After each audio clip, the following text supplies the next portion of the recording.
काठमाडौँको सडक किनारमा एउटा जीर्ण बुढो मानिस हातमा पुरानो कटोरा लिएर भिख मागिरहेको थियो। उसको अनुहारमा गहिरा चौरीहरू परेका थिए, आँखामा अनगिन्ती दुःखका कथा थिए। फाटेका लुगा लगाएको त्यो मानिस कहिलेकाहीँ टोलाउँदै केही सम्झिरहेको देखिन्थ्यो। त्यो भिखारी अरू कोही नभई रामबहादुर थियो, जसको जीवन कहिलेकाहीँ सुखी पनि थियो। तर समयले उसलाई यहाँ ल्याएर छोड्यो। बाल्यकालको सुखद क्षणहरू। रामबहादुर सानो छँदा गाउँमा आफ्ना आमाबाबुसँग रमाइरहेको थियो।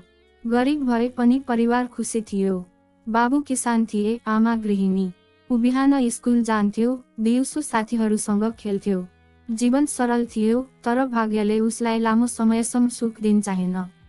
एक दिन आमाले अचानक संसार छोडिन्। केही वर्षपछि बाबु पनि रोगले थलिँदै गए। उपचार गर्न सकिने अवस्था थिएन। अन्ततः बाबु पनि बिते। अब रामबहादुर टुहुरो बन्यो। गाउँबाट सहरको यात्रा। उसका आफन्तहरूले सुरुमा रामबहादुरलाई आश्रय दिए। तर समय बित्दै जाँदा कसैलाई उसको जिम्मेवारी लिन मन लागेन। कसैले हेला गरे, कसैले तिरस्कार।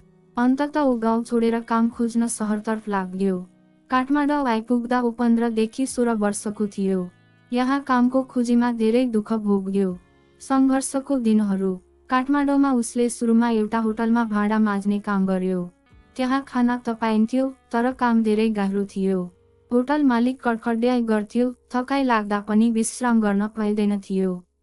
धेरै वर्षसम्म यस्तै साना मसिना काम गर्दै ऊ ठुला काम गर्न सक्षम बन्यो। ऊ निर्माण मजदुर बन्यो, इँटा बोक्ने, बालुवा तान्ने काम गर्न थाल्यो। दैनिक मजदुरीबाट केही पैसा बचत गरेर ऊ सानो चिया पसल खोल्न सफल भयो। पसल राम्रै चल्न थाल्यो। ऊ जीवनप्रति आशावादी भयो। उसले विवाह पनि गर्यो, जीवन सामान्य हुँदै गयो। फेरि जीवनले धोका दियो, तर समय जहिले पनि एकनाश हुँदैन। एक दिन राति अचानक आगलागी भयो। उसको पसल जलेर खरानी बन्यो। जीवनभरको कमाई एक रातमै गुम्यो। त्यही समयमा उसकी श्रीमती बिरामी परिन्। अस्पताल लैजाने पैसा थिएन। केही महिनामै उनले पनि संसार छोडिन्। अब रामबहादुर फेरि एक्लो भयो। उसँग न कमाइको स्रोत थियो, न बाँच्नको लागि ऊर्जा। भिखारी बन्नु परेको बाध्यता। बुढेसकाल नजिकिँदै गर्दा उसँग कुनै रोजगारी थिएन। आफन्तले सहयोग गर्न चाहेनन्। ऊ घरबाट निकालियो। अन्ततः ऊ सडकमा आयो। भिख माग्न थालेको पहिलो दिन ऊ लज्जित भयो। तर भोकले सबैभन्दा ठुलो आत्मसम्मानलाई पनि हराउँछ।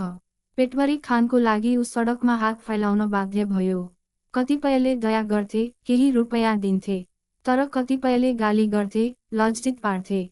ऊ सहन बाध्य थियो। उद्धारको आशा। एक दिन ऊ सडकमा बसेर भिख माग्दै थियो। अचानक एउटा युवक आएर रामबहादुरलाई नजिकबाट हेर्यो।